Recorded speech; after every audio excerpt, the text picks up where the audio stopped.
Hay ocasiones en las que la manida frase "la realidad supera la ficción" se hace realidad, o casi.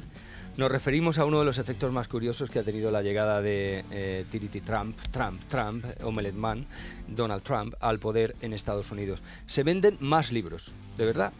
Más bien una obra en concreto. Se venden más libros de esta obra, 1984, de George Orwell, la novela que presenta un futuro distópico controlado por el Gran Hermano. Los paralelismos con la época actual han propiciado un aumento del 10.000% en las ventas del libro publicado en 1949. En la semana en la que Trump juró su cargo como presidente, 1984, se convirtió en el libro más vendido en Amazon.com en Estados Unidos y el 16º en España.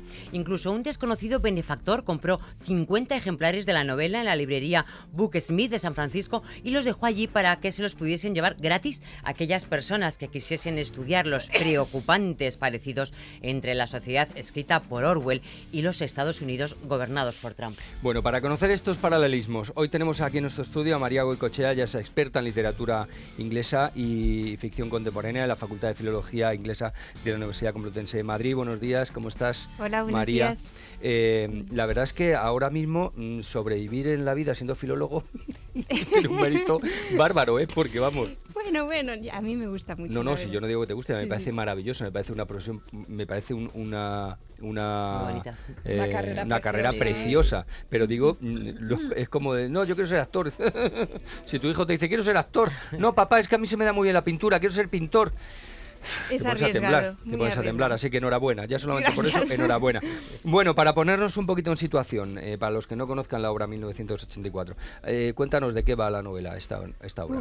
¿De qué va? Pues George Orwell nos describe un mundo dividido en 3 grandes bloques que se parecen mucho a lo que podría ser, pues la antigua Unión Soviética o lo que es ahora Corea del Norte, que están continuamente en guerra, con siempre uno de los bloques en guerra con el otro y en alianza con el de al lado. Pero continuamente estas alianzas van cambiando. Eso fue lo que fue Europa durante muchísimos siglos. Sí, pero creo que en algún... se equivocó un poco. Sí. En esa no creo que escribiera la novela como una predicción del futuro, sino como una descripción del presente que le estaba viviendo. Claro, Stalin, Hitler... Sí, Stalin y la persecución a los trotskistas que él experimentó.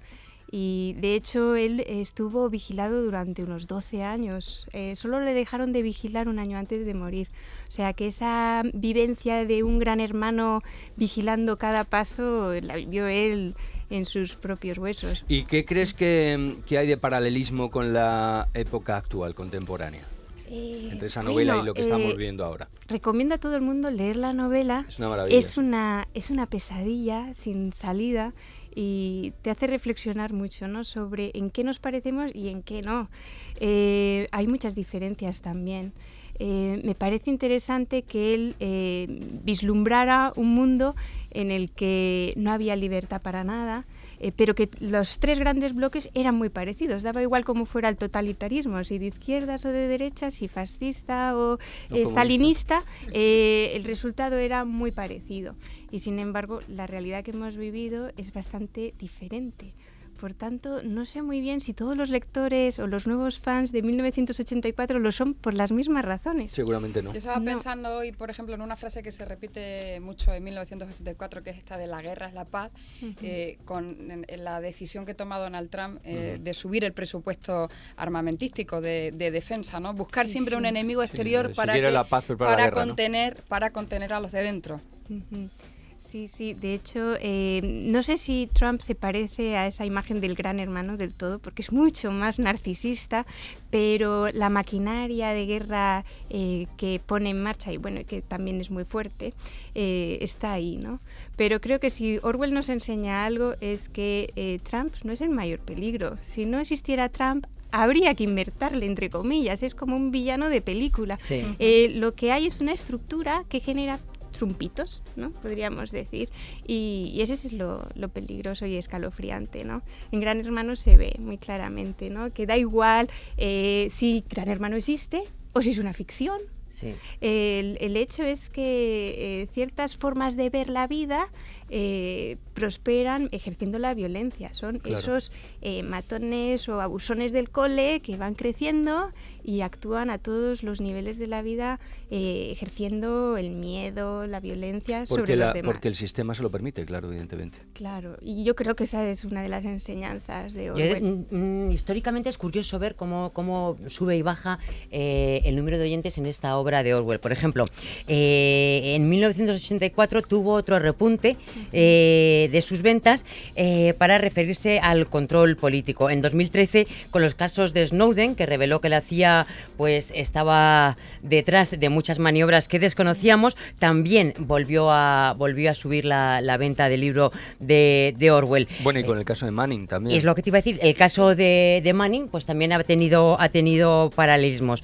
Manning, recordamos, fue la militar ahora que hizo público las causas de la guerra en Afganistán. Y que lo que hace que tiene un paralelismo también es que luego ha salido a pedir perdón y a decir que se quería convertir en mujer y tal, que también en la obra también aparece, ¿no? Sí, al final el personaje protagonista, que digamos que es la única voz lúcida que parece detectar que el sistema es un terror y está mal, acaba totalmente doblegado, ¿no? Entonces es muy desesperante. Y saliendo a pedir perdón. Sí, y al final, después de sufrir tortura, el lector puede ver que ese hombre ya se ha perdido, ¿no? Ya no tiene conciencia y se enamora del gran hermano, acaba queriéndole, ¿no?